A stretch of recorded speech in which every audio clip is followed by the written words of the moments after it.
அஸ்ஸலாமு அலைக்கும். அன்பார்ந்த அனைத்து உறவுகளுக்கும் இனிய காலை வணக்கம். உங்கள் மீது சாந்தியும் சமாதானமும் உண்டாகட்டும். இன்றைய காலை பொழுது உங்கள் அனைவருக்கும் இனிய பொழுதாக அமைய எல்லாம் வல்ல இறைவனை பிரார்த்தித்தவனாக இன்றைக்கும் குவைத்துடைய பல முக்கியமான செய்திகளை பற்றி தான் பார்க்க போகிறோம். வீடியோவை கடைசி வரைக்கும் பாருங்கள். தெரியாத நண்பர்களுக்கும் மறக்காமல் ஷேர் பண்ணுங்கள். வீடியோ பிடிச்சிருந்தா ஒரு லைக் பண்ணுங்கள், சப்ஸ்கிரைப் பண்ணுங்கள், மறக்காமல் பெல் பட்டனையும் ஒரு செலக்ட் பண்ணுங்கள், தொடர்ந்தும் சப்போர்ட் பண்ணுங்கள். குவைத்துடைய டினார் மதிப்பு அவ்வளோதான் பார்த்தரலாம். இலங்கைக்கான ரூபாயில் ஒரு தினாரின் மதிப்பு 950 ரூபாய் ஒரு சதமாக உள்ளது. இந்தியாவின் ரூபாயில் ஒரு தினாரின் மதிப்பு 274 ரூபாய் 3 சதமாக உள்ளது. இது அல்முல்லா எக்ஸ்சேஞ்சுடைய அப்ளிகேஷன் ஆன்லைன் ரேட் ஆகும். கூகுள் ரேட்டை பார்த்தலாம். ஒரு தினாரின் மதிப்பு இலங்கைக்கு 942 ரூபாய் 81 சதமும், இந்தியாவுக்கு 274 ரூபாய் 50 சதமாக உள்ளது. கூகுள் ரேட்டையும் விட எக்ஸ்சேஞ்சுகளில் கொஞ்சம் அதிகமான ரேட் தான் கொடுக்குறாங்க. இந்தியாவை பொறுத்தவரையில் நேற்றைய தினம் 274 ரூபாய் 42 சதம் வழங்கியிருந்தாங்க. அதே போல் இலங்கைக்கு சஜில் எக்ஸ்சேஞ்சில் பார்த்தீங்கன்னா 959 ரூபாய் 97 சதம் வழங்குறாங்க. 50,000 ரூபாய், அதாவது 50 தினாருக்கு உட்பட்ட பரிவர்த்தனைகளுக்கு. அதே போல் 1,00,000 ரூபாய் 100 தினாருக்கு உட்பட்ட பரிவர்த்தனைகளுக்கு 955 ரூபாய் 4 சதம் வழங்குறாங்க. 100 தினாருக்கு அதிகமாக நீங்கள் அனுப்பும்போது அதையும் விட ரேட் இன்னும் கொஞ்சம் கம்மியாகும். மேலதிக தகவல்களுக்கு சஜில் எக்ஸ்சேஞ்ச் 97 23 54 61 என்ற வாட்ஸ்அப் இலக்கமூடாக தொடர்பு கொள்ளலாம். அதே போல் கேபிஇ எக்ஸ்சேஞ்சிலையும் பார்த்தீங்கன்னா ரேட் கொஞ்சம் பெஸ்ட்டான ரேட் இருக்குது. இலங்கையை பொறுத்தவரையில் 960 ரூபாய் வரைக்கும் வழங்கியிருக்கிறாங்க 100 தினாருக்கு உட்பட்ட பரிவர்த்தனைகளுக்கு, அதாவது 1,00,000 ரூபாய்க்கு உட்பட்ட பரிவர்த்தனைகளுக்கு. அதே போல் 300 400 தினார் 330 தினார் 350 தினார் போன்ற அதிகப்படியான அமௌண்ட்டுகளை நீங்கள் நாட்டுக்கு அனுப்புறீங்களா இருந்தால் நிச்சயமாக யூஏஇ எக்ஸ்சேஞ்சை விசிட் பண்ணி பாருங்கள். குர்துபா மால்லையும் இருக்குது, அதே மாதிரி இன்னும் பல பகுதிகளிலையுமே இருக்குது யூஏஇ எக்ஸ்சேஞ்சில் பார்த்தீங்கன்னா மற்ற எக்ஸ்சேஞ்சுகளையும் விட குறைஞ்சது ஒரு 10 ரூபாய் சரி அதிகமாக கொடுக்குறாங்க. ஏன்னா மற்ற எக்ஸ்சேஞ்சுகளில் நீங்கள் 300-400 தினார் அனுப்ப போகும்போது 945 ரூபாய் மாதிரி தான் வழங்குறாங்க. ஆனால் இவங்க 955 ரூபாயிலேருந்து 958 ரூபாய் வரைக்கும் வழங்குறாங்க. குவைத்துடைய பல எக்ஸ்சேஞ்சுகள்லையுமே அக்கௌண்ட் நம்பரை மறைச்சிடுறாங்க. இதை பற்றியும் உங்களுக்கு தொடர்ந்துமே தெரிய தருது. நீங்கள் ஏதாவது ஒரு புதிய எக்ஸ்சேஞ்சுக்கு பழைய பற்றுச்சீட்டோட போகிறீங்களா இருந்தால் நிச்சயமாக அதில் அக்கௌண்ட் நம்பர் இருக்கா அப்படின்றத செக் பண்ணிக்கோங்க. அப்படி இல்லாத பட்சத்தில் எழுதிட்டு போனாலும் பிழை இல்லாத அக்கௌண்ட் நம்பர் எழுதிட்டு போங்க. ஏதாவது ஒரு நம்பர் பழித்தாலும் கூட உங்களுடைய பணம் நாட்டுக்கு போய் சேராது. அந்த பணத்தை திரும்ப பெறணுமா இருந்தாலும் ரொம்ப நாட்களாகும், மறுபடியும் கட்டணம் செலுத்த வரும். அதே போல் எக்ஸ்சேஞ்சுகளில் பணம் அனுப்பி முடித்ததுக்கப்புறமா நிச்சயமாக பற்றுச்சீட்டை மறுபடியும் செக் பண்ணி பாருங்கள், எல்லா டீட்டெயில்ஸும் சரியாக இருக்கா அப்படின்னு. அதே போல் அக்கௌண்ட் நம்பரும் சரியாக இருக்கான்னு செக் பண்ணுங்கள். யுனைடெட் கல்ஃப் எக்ஸ்சேஞ்ச் கார்பரேஷன் இந்தியாவுக்கு பணம் அனுப்ப 750 ஃபில்ஸும், இலங்கை பணம் அனுப்ப 1 தினாரும் கட்டணமாக அறவிடுறாங்க. அல்சாமில் எக்ஸ்சேஞ்ச் கார்பரேஷன் 1 தினார் மட்டுமே கட்டணமாக அறவிடுறாங்க. யூஜே எக்ஸ்சேஞ்ச் கார்பரேஷன் 1 தினார் மட்டுமே கட்டணமாக அறவிடுறாங்க. Kuwait Asian international exchange 750 fils மற்றும் 1 தினார் போன்ற கட்டணங்களும் அறவிடுறாங்க. குவைத்தில் அல்நாதா, ARY, Amman exchange, UJ, Al Samil, Ansari exchange, Lulu exchange, Joyalukkas, KBE, UAE, Oman exchange, Bahrain exchange, BEC, world street exchange, சஜில் exchange, Malik exchange, international exchange, Al Safa exchange, இது போன்ற இன்னும் பல எக்ஸ்சேஞ்சுகள் இருக்குது. ARY எக்ஸ்சேஞ்ச் தற்போதைக்கு வரைக்குமே 900 ஃபில்ஸ் மட்டுமே தான் கட்டணமாக அறவிடுறாங்க. ரேட்டும் அவங்களுடைய கொஞ்சம் பெஸ்ட்டான ரேட் தான் இருக்குது. மற்றபடி ஒரு சில எக்ஸ்சேஞ்சுகள் இப்போ சஜில் எக்ஸ்சேஞ்ச் பார்த்தீங்கன்னா 1 தினார் மட்டுமே தான் கட்டணமாக அறவிடுறாங்க. KBE எக்ஸ்சேஞ்ச் சால்மியாவில் பார்த்தீங்கன்னா ஓல்டு சூக்கில் ஒரே 1 தினார் தான் கட்டணமாக அறவிடுறாங்க. ஆனால் இன்னும் சில எக்ஸ்சேஞ்சுகள் அதே பிரான்ச் வேறு இடங்களில் பார்த்தீங்கன்னா 1.25 தினாரும் கட்டணமாக அறவிடுறாங்க. சில எக்ஸ்சேஞ்சுகள் இந்த மாதிரி ரேட்லேயும் பார்த்தீங்கன்னா மாற்றம் இருக்கும். அதே மாதிரி அவங்களுடைய அந்த கமிஷன்லேயும் பார்த்தீங்கன்னா சில நேரங்களில் மாற்றம் இருக்கும். அதே போல் அல்முல்லா எக்ஸ்சேஞ்ச் ரேட்லேயும் ரொம்ப கம்மியாக கொடுக்குறாங்க. அதுவும் 100 தினார் 200 தினாரில் அனுப்பினா இலங்கைக்கு ரேட்டெல்லாம் படுமோசமாக இருக்குது. நல்ல எக்ஸ்சேஞ்சுகளில் உங்களுடைய கஷ்டப்பட்டு உழைக்கிற சம்பள பணத்தை அனுப்புங்க. அதே போல் பணிப்பெண்களுக்கும் இந்த வாய்ப்பு பெற்றுக் கொடுங்க ஓட்டுநர்களே. குவைத்துடைய தங்க விலையை பார்த்தரலாம். 1 கிராம் 18 கேரட் தங்கத்தின் விலை 19 தினார் 643 ஃபில்ஸ். 1 கிராம் 21 கேரட் தங்கத்தின் விலை 22 தினார் 917 ஃபில்ஸ். 1 கிராம் 22 கேரட் தங்கத்தின் விலை 24 தினார் 17 ஃபில்ஸ். 1 கிராம் 24 கேரட் தூய தங்கத்தின் விலை 26 தினார் 191 ஃபில்ஸ். மறுபடியும் சடனாக தங்க விலை அதிகரிச்சிருக்குது. தங்க விலை அதிகரிக்குதுனாலே காரணம் இருக்குது. அதே போல் தான் நேற்றைய தினம் எங்களுடைய மாமாவும் இருக்கிற பழைய தங்கங்களை மாற்றி புதிய தங்கங்கள் மாற்றிக்கிட்டு வந்தாங்க. கிலோ கணக்கில் தங்கம் போடுறாங்கப்பா, என்ன பண்ணுறது. நேற்று தினம் முபாரக் யாசுக்கு போயிருந்தேன். அப்போ நம்மளுடைய சப்ஸ்கிரைபர்ஸ்கள் சிலரையும் வந்து சந்திக்கக்கூடிய வாய்ப்பு கிடச்சிச்சு. தங்கத்தை வந்து என்னடா அவ்வளோ அவசரமாக மாற்றுறாங்களேன்னு பார்த்தா நேற்று தான் அதுக்கு நான் நியூஸே போட்டிருப்பேனே. ரஷ்யா உக்ரைன் இவங்களுடைய இந்த யுத்த சூழல் ஆரம்பமாகும் போதே தங்க விலை மறுபடியும் அதிகரிக்குது. இது வந்து இந்த மாதிரி போர் சூழல் அதிகரிக்கும் போது நிச்சயமாக தங்க விலை அதிகரிக்கும். ட்ரம்ப் பதவிக்கு வரும்போது குறைந்தது, மறுபடியும் யுத்தம் ஆரம்பமாக போகுதுன்னும் போது கூடிருச்சு. இதுதான் தலைவலி. அடுத்ததா டெல் அவீவ்ல தொடர்ந்துமே கலவரம். ஜியோனிஸ்ட்களே, இனிமே எங்களுக்கு இந்த வாழ்க்கையை வேணான்னு வெறுத்து போச்சு அப்படின்னு வெறுக்கக்கூடிய சூழல். நேஷனல் கார்டு உடனடியாக களத்தில் இறங்கியிருக்கிறாங்க. தற்போது ஜாபர் ஸ்டேடியமில் பயோமெட்ரிக் அப்பாயின்மெண்ட்டே தேவையில்லை, போனீங்கன்னா போதும். கஃபீலோடைய பத்தாக்கா இருந்தாலே போதும், எடுத்துகிட்டு வந்துடலாம் பயோமெட்ரிக் அப்பாயின்மெண்ட் இல்லாமல். அது பற்றியும் பார்க்கலாம். அதே போல் ஃபஹில், ஜஹரா, ஃபர்வானி, அகமதி போன்ற பல பகுதிகளிலையும் அதிரடியான சோதனை. பலரும் வந்து கைது செய்யப்பட்டிருக்கிறாங்க. நேற்று தினம் ஒரு வீடியோ ஒன்று போட்டிருந்தேன். கிட்டத்தட்ட ஒரு 10-15 பேருக்கு மேலே எனக்கு இந்த மாதிரி ஆயிடுச்சு, எனக்கும் கால் பண்ணி பிளாக்மெயில் பண்ணுறான், என்னுடைய ஃபோட்டோவை வச்சுக்கிட்டு ஒருத்தன் பயங்காட்டுறான் அப்படின்னு பலருமே சொல்லியிருந்தாங்க. வீடியோ கால் மட்டும் தயவு செய்து பேசாதீங்க, ரொம்ப கவனம்.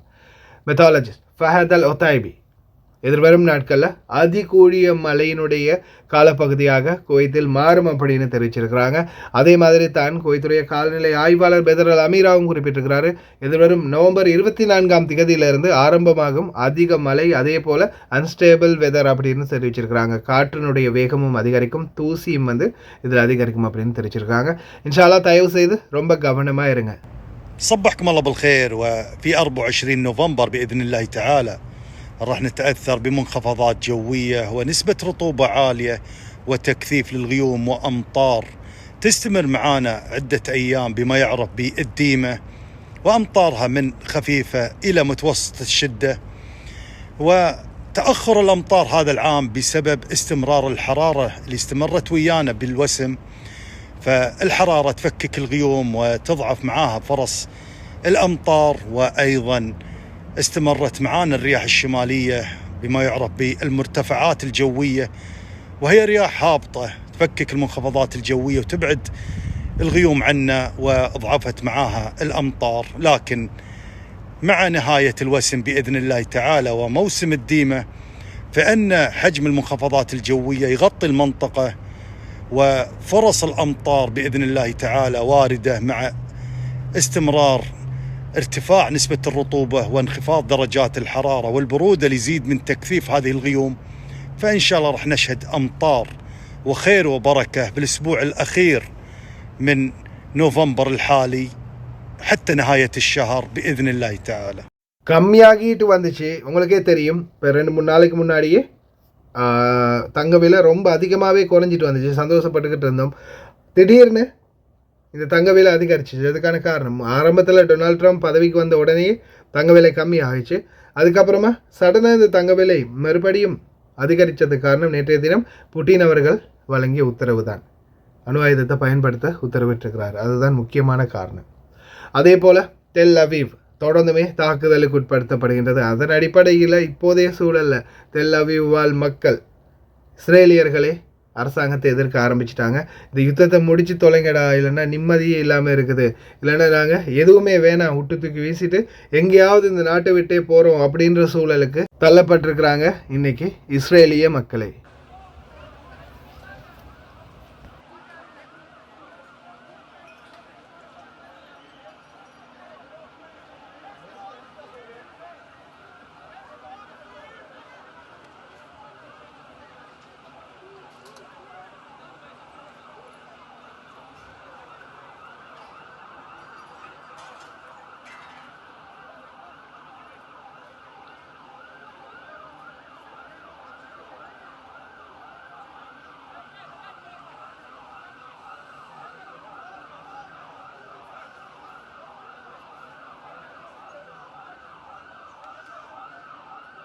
הם הגיעו עם דגלי ישראל, רק בגלל הציונות פוגעים ביהודים בעולם. זה מה שהרווחנו בגלל המדינה, שיש אנטישמיות בכל העולם היום, יהודים מפחדים לזוז מהבית שלהם. אז להתגייס או לא להתגייס? לא להתגייס, מה פתאום עוד שנהיה גם אנחנו ציונים? שאנחנו גם נהיה בביצה הרוצחת הזאת, בביצה הכופרת הזאת, החילונית, כל השחיתות והרוע בעולם. יש עוד מקום שטוענים כמוך? מה זה? יש פה עוד חברים שחושבים כמוך? כולם. באמת? சப்டைட்டில் இப்போ ஆங்கிலத்தில் கொடுக்க முயற்சி பண்ணியிருக்கிறேன். இன்ஷால்ல எதிர்வரும் காலங்களில் எங்களுடைய மொழிகள்லையும் சப்டைட்டில் இதில் பேசக்கூடியதை சப்டைட்டிலில் தரத்துக்கு முயற்சி பண்ணுறேன். பிரிகேடியர் ஜெனரல் நாயிஃப் அல் முத்தைரி 98% குவைத்தி குடிமக்களும் 87% வெளிநாட்டவர்களும் ஃபிங்கர் பிரிண்ட்டை முடித்திருக்கிறதா தெரிவிச்சிருக்கிறாங்க. அதே மாதிரி இன்னொரு மிக முக்கியமான ஒரு தகவல் கிடைச்சிருக்குது. என்ன தகவல்னு பார்த்தீங்கன்னா, ஷாமியா பகுதிகளில் அப்பாயின்மெண்ட்டே இல்லாமல் ஃபிங்கர் பிரிண்ட் எடுக்க முடியும் அப்படின்னு நேற்றைய தினம் ஒரு சகோதரர் எனக்கு வாய்ஸ் ஒன்று அனுப்பியிருந்தார். அதை பற்றின வாய்ஸ் கட் இருக்குது, பாருங்கள். بشكل عام احنا تقريبا وصلنا الى ان شاء الله باذن الله نهايه المرحله الاولى من المشروع اللي هي جمع وتخزين قواعد البيانات للمواطنين والمقيمين. اليوم بفضل من الله سبحانه وتعالى وبجهود الاخوه في الاداره العامه للادله الجنائيه وفي جميع يعني قطاعات وزاره الداخليه تقريبا وصلنا الى 98% من المواطنين تم اخذ بصمتهم البيومتريه. ايضا وصلنا تقريبا 87% من المقيمين. ஹலோ, அஸ்ஸலாமு அலைக்கும் வரஹ்மத்துல்லாஹி வபரகாத்துஹு. ஷாமியாவிலிருந்து சல்மியா இல்லை ஷாமியா மந்தகாவில் இன்ஷால்லா நான் வீட்டில் டிரைவர் வேலை பார்க்குறேன். இப்போ ஒரு 3-4 கிழமையாக ஷாமியாவில் ஜமியாவோட முன்னுக்கு போலீஸ் இருக்கி, போலீஸ் ஸ்டேஷனோட அடுத்த பில்டிங்கில் பயோமெட்ரிக் எடுக்கிறாங்க. நானும் அங்கே எடுத்தேன். நான்டா போகல அக்காதீமுக்கு வந்து கஃபீல்ட பதாக்கா கொண்டு சொன்னாங்க. ஆனால் என்னை கூட்டவங்க என்ன விட சொன்னால் அவங்க ஜெலிப் சூக்கிலேருந்தெல்லாம் வந்திருந்தானுங்க. அவனுங்க போயிட்டு சொல்லவும் இனி ஒவ்வொரு போலீஸ்காரங்கள் பதாக்கா இல்லாமல் எடுக்கிறாங்க. இன்னொரு கூட்டப்படி மாதிரி சொல்லிக்கணும் பயோமெட்ரிக் எடுக்க போகணுன்னு எனக்கு பதாக்கா எல்லாம் சரி, பதாக்கையிலே சரி பரவாயில்ல வான்னு அவங்களோட பதாக்கா மட்டும் வச்சு பயோமெட்ரிக் எடுக்கிறாங்க சாமியாவில். சரியா? இப்போ மிச்ச நாளாக இங்கே எடுக்கிறாங்க. அப்பாயின்மெண்ட் தேவையில்லை. சும்மா 8 மணிலேருந்து 4 மணி வர மாட்டேன். சாமியார் போலீஸோட அடுத்த பில்டிங் ஜமியாவோட முன்னுக்கு. ஆமாம், பயோமெட்ரிக் எடுக்கிறாங்க இன்ஷா அல்லாஹ். உங்களுக்கு தெரியுமோ தெரியாது. இது ஷாமியாவில், சல்மியா இல்லை ஷாமியா. இந்த ஷாமியாவில் பார்த்தீங்கன்னா ஜமியாவுக்கு பக்கத்தில் இருக்கக்கூடிய போலீஸ் ஸ்டேஷனுக்கு பக்கத்தில் இருக்கக்கூடிய பில்டிங்கில் தான் இந்த ஏற்பாடு பண்ணி கொடுத்துருக்குறாங்க. இன்ஷா அல்லாஹ் ஷாமியா அண்மித்த பகுதிகளில் இருக்கக்கூடியவங்க, ஷாமியாவில் இருக்கக்கூடியவங்க முடிந்த வரைக்கும் வேகமாக முயற்சி செய்யுங்க. இன்ஷா அல்லாஹ் உங்களுக்கும் இந்த வாய்ப்பு கிடைக்கணும் அப்படின்னு நினைக்கிறேன். ஏன்னா நிறைய பேர் இந்த அப்பாயின்மெண்ட் போட முடியாமல், சஹல் வேலை செய்யாமல் ரொம்பவும் கஷ்டப்பட்டுக்கிட்டு இருக்கிறாங்க. முடிந்தால் நீங்களும் முயற்சி பண்ணி பாருங்கள். கஃபீலோடைய பத்தாக்காவை மறக்காமல் எடுத்துகிட்டு போங்க. பத்தாக்கா இல்லாமன்னா அவங்க பார்த்தீங்கன்னா அந்த முன்னாடி பேஜ் மட்டும்தான் இருக்குது, பின்னாடி அட்ரஸ் இல்லாததால் பின்னாடி வரல அப்படின்னு இந்த ஷூனில் வேலை செய்கிறவங்க நிறைய பேர் சொல்லியிருந்தாங்க. அட்ரஸ் இல்லாததால், அப்பாயின்மெண்ட் இன்னும் கிடைக்காததால். அப்போ அவங்களுக்கும் வாய்ப்பு கிடைக்கிறதுக்கு நிறையவே சான்ஸ் இருக்குது. ஷாமியா ஜமியாவுக்கு பக்கத்துலேயே இருக்குது போலீஸ் ஸ்டேஷன். போலீஸ் ஸ்டேஷனுக்கு பக்கத்துலேயே இருக்கிற பில்டிங், அந்த பில்டிங்லேயே தான் பயோமெட்ரிக் அப்பாயின்மெண்ட் எடுக்கிறாங்க. நீங்களும் ட்ரை பண்ணி பாருங்கள். இன்ஷா அல்லாஹ் வாய்ப்புகளை கிடைக்கும்போது தவற விடாதீங்க. அடுத்ததாக ஃபஹீல், அஹ்மதி, ஃபர்வானியா, ஜஹரா போன்ற பகுதிகளில் அதிரடியான சோதனை. பலரும் கைது செய்யப்பட்டிருக்கிறாங்க. குறிப்பாக ரெசிடென்சி வயலேஷன். அக்காமா இருந்தும் வெளியில் வேலை செஞ்ச நிறைய பேர் தான் பிடிப்படுறாங்க. அதே மாதிரி அக்காமா இல்லாதவங்களும் பிடிபட்டிருக்கிறாங்க. தயவு செய்து ரொம்ப கவனமாயிருங்க. இனி வரும் நாட்களில் ரொம்பவும் கெடுபடியாக இருக்கும் சோதனை. ஏன்னா ஸ்டேடியத்தில் மேட்ச் நடக்குது, கல்ஃப் கோஆப்ரேஷன்ஸ் மீட் நடக்க இருக்கிறதால அரபு நாட்டு அதிபர்கள் எல்லாம் இந்த நாட்டுக்கு வராங்க. அப்படி இருக்கிறதால இன்னும் பாதுகாப்பு கெடுபடியாக இருக்கும். حملة أمنية موسعة قامت بها الإدارة العامة لمباحث شؤون الإقامة في محافظات الجهراء والفروانية والأحمدي يوم الاثنين الموافق 18/11/2024، وذلك تطبيقا وتنفيذا لتعليمات وتوجيهات معالي رئيس مجلس الوزراء بالإنابة ووزير الدفاع ووزير الداخلية الشيخ فهد يوسف سعود الصباح، واستمرار الانتشار الأمني في كافة محافظات البلاد لضبط مخالفي قانون الإقامة والعمل. أسفرت الحملة عن ضبط عدد 60 شخص مخالف لقانون الإقامة والعمل، و140 مطلوبين للتغيب، و14 مطلوب صادر بحقهم أوامر إلقاء القبض، و18 شخص بدون إثبات، وتم اتخاذ الإجراءات القانونية اللازمة بحقهم. وتؤكد وزارة الداخلية أنها لن تتوانى في تطبيق القانون وفي ضبط ومحاسبة المخالفين لقانون الإقامة، وستشمل محاسبة العامل وصاحب العمل.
அதே போல் நேற்றைய தினம் நேஷனல் கார்டு ஆர்கனைஸ் பண்ணியிருந்தாங்க ஜாபர் ஸ்டேடியமில் நடந்த ஜோர்டான் மற்றும் குவைத்துக்குரிய மேட்ச்சு. நேற்றைய தினம் ஃபுல் பாதுகாப்பு நேஷனல் கார்டோட கைக்கு போயிருக்குது.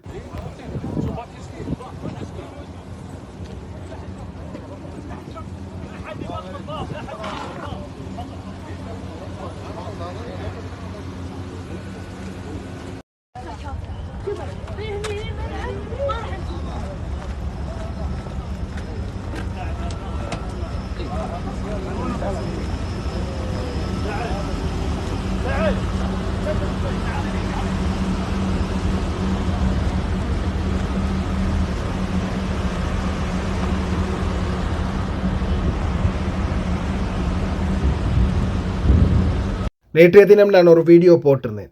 அந்த வீடியோவை இதுலேயும் நான் அட்டாச் பண்ணியிருக்கிறேன். அந்த வீடியோவை பாருங்கள், பார்க்காதவங்க.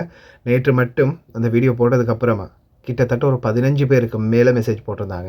எங்களுக்கும் இந்த மாதிரி மிரட்டல் வந்துச்சு, நாங்களும் பணம் கொடுத்து ஏமாந்துருக்கிறோம், என்னையும் போகிறத மிரட்டிக்கிட்டு இருக்கிறான், என்ன பண்ணுறது, எப்படி பண்ணுறது, நிறைய பேர் இந்த கேள்வியை கேட்ட ஆரம்பித்தாங்க.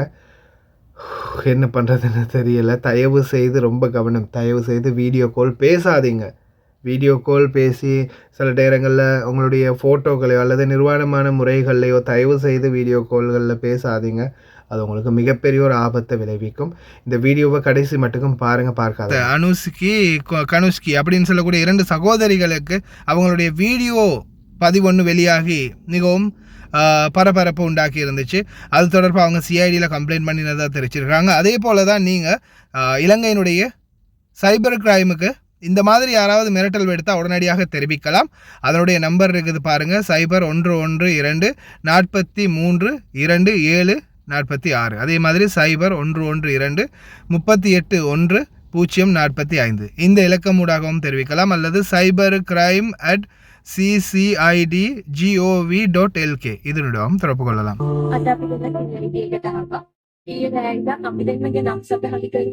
වීඩියෝ එකක් ෂෙයා කරනවා. ඇත්තටම මේකට කලින් AI editing වීඩියෝ එකක් ෂෙයා වුණා. ආයෙත් ඒ කණ්ඩායම මේ වැඩේ කරනවා. පහත් වැඩේ. ඊසරේ නම් ඇත්තටම අපිට නොසලකා හැරියා. මොකද ඒකට ෆේස් කරන්න තරම් හිතේ හරියක් ඒ වෙලාවෙ තිබ්බේ නැහැ. එතකොට දැන් මේක හැබැයි ප්‍රෙෂර් එක වැඩි. ඒ නිසා අපි දෙන්නට සිද්ධ වුණා නීතියේ ආමාත්‍ය දණ්ඩ. හැබැයි CID එක ලොකු සපෝට් එකක් දුන්නා අපිට. කණ්ඩායමක් මේ විදිහ හඳුනගෙන තියෙනවා. ඒගොල්ලෝ අත්අඩංගුවට ගන්න දැනටමත් ක්‍රියාමාර්ග අරන් තියෙන්නේ. හැබැයි තවදුරටත් මේ වීඩියෝ එක ෂෙයා කරන අය සම්බන්ධව නීතියේ ක්‍රියාමාර්ග හිතෙන් ඒගොල්ලෝ ගන්නවා. ඉතින් මට කියන්න තියෙන්නේ ගෑනු ළමයින්ට මේ වගේ දේවල් කරන් දෙපා ඇත්තටම මේ කියන්නේ මේ මැසේජ් එක දෙන්න තමයි මේකනේ. ඇත්තටම මේක හරිය ලොකු ප්‍රෙෂර් එකක් ගෑනු ළමයින්ට. හරි පම්මා මේක ඇත්තටම හරි පම්මා දරාගන්න. මට මේ වීඩියෝ එක කරන්නත් ඕනේ. ඉතින් මගේ ගෑනු ළමයින්ට ඒකේ කරන්න එපා කියන්නේ. මේක හරිය මොන ගෑනු ළමයින්ට දරාගන්න. ඇත්තටම මේ වෙලාවේ යාළුවෝ විදිහට අපි මේගොල්ලොත් එක්ක ඉන්නවා. ඉතින් ලංකාවේ ගොඩාක් හොඳ අය. ඒගොල්ලෝ මේක හරිය ආදරේ මේ දෙන්නට. ඉතින් යාලා ඇත්ත කතා කරලා මැසේජස් අපිට දාලා තියෙනවා ගොඩාක් ස්තුතියි ඒවට. ඉතින් ඔයාලගේ ඉල්ලන්නේ අපිට සහයෝගය ලබා දෙන්න. ඒ වගේ ඒක ෂෙයා කරන එක නවත්තන්න. ඔයාලට මේ පරිණාමය තමයි අතරම වුණානේ. ඒක thank you ඔයාලට. இன்னைக்கு நிறைய பேர் நம்ம இதில் வரக்கூடிய காட்சிகள் அனைத்துமே சித்தரிக்கப்பட்டவை, எதுவுமே உண்மையான காட்சிகள் அல்ல. அதனால் இந்த காட்சி வந்து சும்மா சாதாரணமாக பார்வைக்க பாருங்கள். இதுவும் இந்த மாதிரி தான். நீங்கள் இப்போ இந்த காட்சியில் பார்க்குறது வந்து ஆர்டிஃபிஷியல் இன்டெலிஜென்ஸ், ஒரு உண்மையான மனிதரை போல் எடிட் பண்ணக்கூடிய சிஸ்டம். இப்போ சில நேரங்களில் பார்த்தீங்கன்னா நீங்கள் உங்களுடைய அன்பானவர்களுக்கு, உங்களுடைய கணவனாக இருக்கலாம், காதலனாக இருக்கலாம், நண்பர்கள் நண்பிகளாக இருக்கலாம், அவங்களுக்கு நீங்கள் அனுப்பக்கூடிய ஃபோட்டோக்கள் ஏதாவது ஒரு வகையில் லீக் ஆகி அது யாருடையாவது தவறான முறையில் பயன்படுத்தக்கூடிய நபருடைய கைக்கு போயிடுச்சுன்னா நிச்சயமாக அது தவறான வழிகளில் பயன்படுத்தக்கூடிய வாய்ப்புகள் அதிகம். அதே போல தான் இப்போ சாதாரணமாக இன்னொரு முக்கியமான விடயம் என்னென்னா, நீங்கள் உங்களுடைய ஏதாவது ஒரு அந்தரங்கத்தையோ ஆபாசத்தையோ நீங்கள் எடுத்து உங்கள் ஃபோனில் தான் வச்சுருக்கீங்க, யாருக்கும் அனுப்பலை, உங்கள் ஃபோனில் எடுத்து வச்சுருக்கீங்க.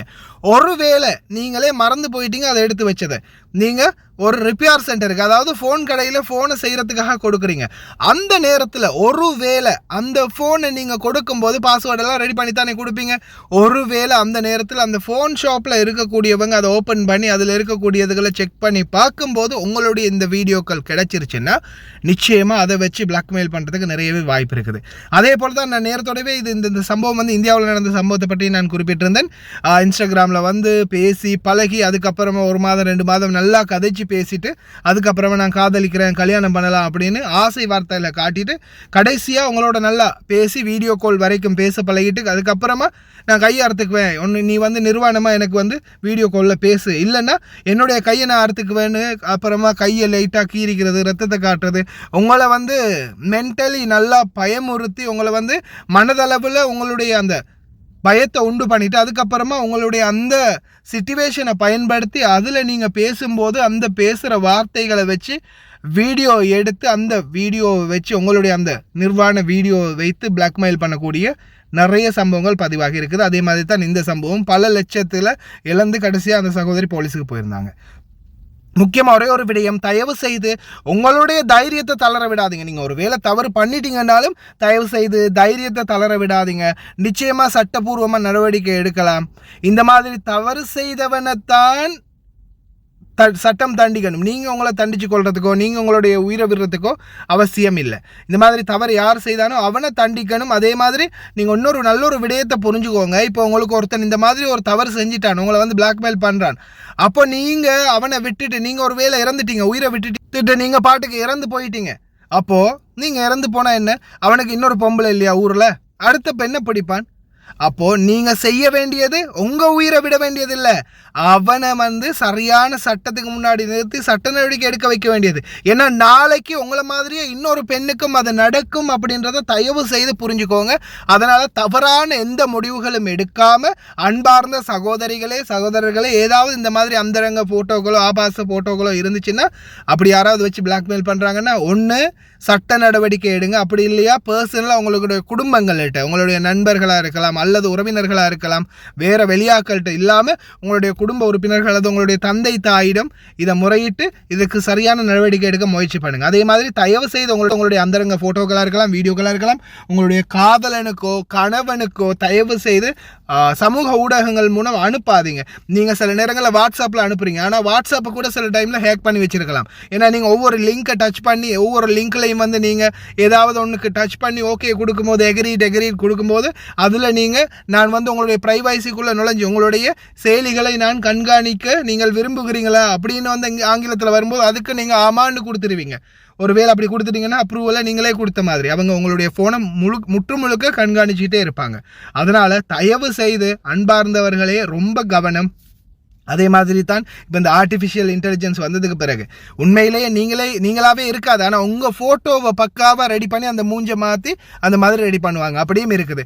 அதனால் எது எப்படியோ தவறு செய்கிறவங்க தான் தண்டிக்கப்படணுமே தவிர நீங்கள் பாதிக்கப்பட்டதுக்கு பிறகும் நீங்கள் உங்களுடைய உயிரை விடுறதுக்கோ அல்லது உங்களை நீங்கள் தண்டிக்கிறதுல எந்த அர்த்தமும் இல்லை.